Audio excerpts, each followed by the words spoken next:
नमस्ते प्यारे परिवार। आज मैं आपसे कुछ ऐसी चीज़ शेयर करना चाह रही थी जिसके बारे में ना मैं कभी कभी बहुत सोचती हूँ कभी कभी मुझे लगता है कि यार ये चीज़ ऐसी क्यों हो रही है। ये चीज़ ऐसे क्यों नहीं हो रही है। ये क्या हो गया, ये चीज़ ऐसा क्यों हो गया, ये क्यों वो क्यों। और ना मैं फिर सोचती रह जाती हूँ and I keep trying to connect the dots and हम उतने स्मार्ट इतने इंटेलिजेंट हैं नहीं कि हम इस लेवल से डिवाइन प्लान को समझ ले। We are not that expert कि हम भगवान जी क्या चाहते हैं उसको ऐसे क्रैक कर ले, right. Life is a puzzle, we all know. और हम कहीं ना कहीं वो जिक्सॉ पजल के जो पीसेज है ना उसको फिट करने की कोशिश कर रहे होते हैं। एंड कई बार हम सही पीस लगाते हैं, कई बार हम गलत पीस लगा देते हैं। एंड जब गलत लगाते हैं तो कुछ टाइम बाद पता चलता है कि अरे ये गलत हो गया, और सही लगा दिया तो अच्छा ही लगता है। बट धीरे धीरे आई रियलाइज कि यार चीज़ों के बारे में इतना सोचना, इतनी गहराई में सोचना और फिर परेशान होना सोच सोच के, ओवर थिंक कर करके कि ये क्या हो गया, अब क्या होगा, ऐसा क्यों, ये इसलिए तो नहीं हुआ। So many thoughts keep coming in a human mind. फिर आई रियलाइज कि कुछ चीज़ों को ना जैसा हो रहा है वैसे होने देना चाहिए। बिकॉज सिंपल थिंग इज कि आप ज़्यादा कुछ कर नहीं सकते। Even after doing your best आपको इंतज़ार करना होगा patiently to see the outcome, या फिर आपको अपनी मेहनत करते रहनी होगी, राइट। आप उससे ज़्यादा तो कुछ कर नहीं सकते। और अगर आप इस रीजनिंग के अंदर घुस गए कि why this is happening, why that is happening, then it's like a loop and the loop has no exit point. So आप फंसे रह जाओगे, you will be trapped, it's like a chakravyuh and then you will be engulfed. So what I have realised is that जब भी आपकी life में चीज़ें हो ना कुछ भी तो उसको ना यहाँ से नहीं इधर से देखो, ऊपर आके बिकम योर हायर सेल्फ और एक डिवाइन लेंस से अपनी लाइफ में जो कुछ भी हो रहा है उसको देखो। मैं ऐसा सोचती हूँ कि मेरी life is a movie and I am watching a movie. Okay, जब भी मुझे चीज़ें समझ में नहीं आती है मैं खुद को यही समझाती हूँ कि प्यारी, you are just playing a role in your story, the lead role in your story, and just watch the film of your life and let things unfold as they are. अब मैं आपको एग्जांपल दे दूँ।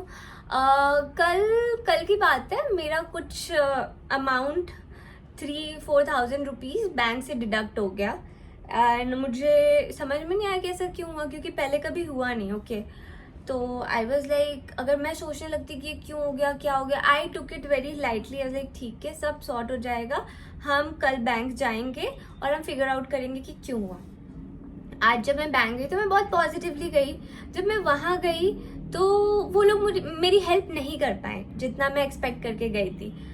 तो थोड़ा सा मुझे irritation तो हुआ, but then I told my self calm down, give good energy, ज़्यादा सोचो मत, ठीक है। अगर कुछ नहीं भी हुआ तो एक लेसन मिल रहा है 4,000 के बदले में कि भाई ये चार्जेस ऐसे डिडक्ट हो जाते हैं इस रीजन से, तो एटलीस्ट आपको रीजन तो पता चला, आप कुछ तो सीख पाए ना उस 4,000 रुपए के बदले में। तो I tried my best and I came home, then I got connected to the right people. I really tried my best कि मैं बैंक मैनेजर से कनेक्ट करके सबसे कनेक्ट करने की कोशिश की, मैं हाईएस्ट अथॉरिटी से भी, एंड आई रिक्वेस्टेड देम कि see I did not know about these things और ये मेरा पैसा डिडक्ट हो गया, it's my hard earn money, इससे मैं बहुत कुछ कर सकती हूँ, तो आप प्लीज़ उसको रिवर्ट करवा दो। तो दे वर पॉजिटिव कि ठीक है, आप आइए ट्यूसडे को, मतलब कल मुझे बुलाया है एंड दे सेड कि let's see what we can do about it. So अगर इसको मैं लेके बैठ गई कि यार मैंने तो 4,000 कमाया था, शूट किया था, या एक दिन मेहनत करके 4,000 रुपये आए थे मुझे, या जो भी, यार पैसा तो मेहनत का ही होता है ना, एक एक रुपया इज वैल्यूएबल, राइट। तो अगर मैं ये सोच में चली जाऊं कि क्यों कट गया मेरे साथ, ऐसा क्यों हो गया यार, ऐसा क्यों हो गया, वैसा क्यों हो गया, मैं क्या करूं, मैं स्ट्रेस हो जाऊं, मैं वहां गई तो मेरा काम क्यों नहीं बना, अब मेरे को यही काम बनाने के लिए फिर से होम ब्रांच पे जाना पड़ेगा जो कि मेरे घर से 15 किलोमीटर दूर है, मैं इतना ट्रैवल करूंगी, उसमें भी मेरे पैसे लग जाएंगे, ये भी वेस्ट वो भी वेस्ट, फायदा क्या हुआ मेरा। तो I will be upset, end of the day कि ये मेरे साथ क्यों हो रहा है। बट अगर इसी में मैं थोड़ा ऊपर उठ के इस सिचुएशन से ये देखूं कि ओके प्यारी, आपके साथ ये चीज़ हुई है and it's like a experience for you, so इससे आप सीखो ताकि ये मिस्टेक आप दोबारा रिपीट नहीं करोगे, ठीक है। You will be more careful, it's just a part of growing up, it's just like becoming more wiser. So that's my learning from today, and I hope it resonates with you. So thank you so much for watching me and for listening to my प्यारी बातें and मेरी original कहानियाँ from day to day lives. I hope you like it. अगर पसंद आए तो please अपने दोस्तों से, फैमिली वालों से शेयर करें और मेरे चैनल को सब्सक्राइब कर ले, लाइक करें, कमेंट्स करें, अपने भी कुछ एक्सपीरियंसेस शेयर करें और मुझे मेरे इंस्टाग्राम पे भी फॉलो कर ले और मुझसे जुड़े रहें. अच्छा लगेगा, अच्छी अच्छी बातें करेंगे, कुछ अच्छी चीज़ें सीखेंगे, मैं कुछ आपको सिखाऊंगी, कुछ कमेंट्स में आप मुझे सिखाना. So let's learn good things and talk about good things. Bye.